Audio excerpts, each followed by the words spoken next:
lindas! Então, estou aqui com essa presença ilustre.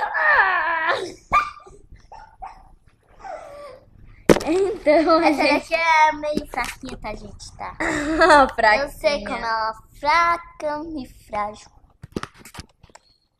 Então, gente, essa daqui é a Isabela. Aquela que eu falei naquele vídeo lá que ela fica... O que? Você falou de mim? E pá! Fica falando... Eu falei pra Yasmin, a gente fez um vídeo juntas, né, Min?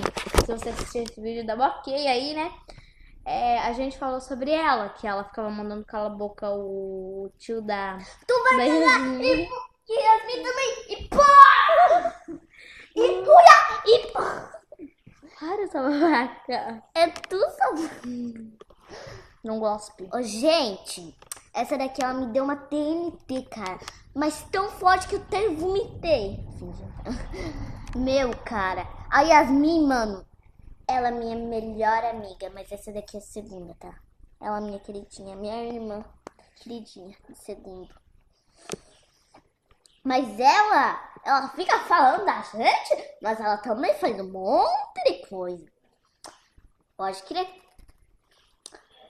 Tá bom.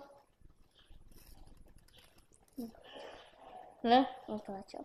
Ah! Gente, a volta.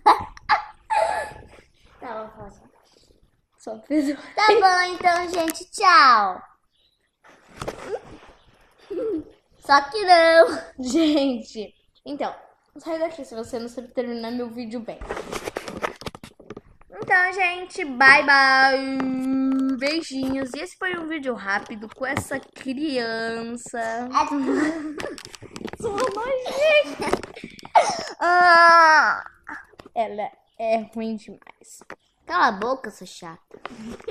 Você É tu? tá se tornando Sua mãe não feio. sabe nem o que você fez no canal. Sabe? Tá, tchau, fala tchau. Tchau, gente. Tchau.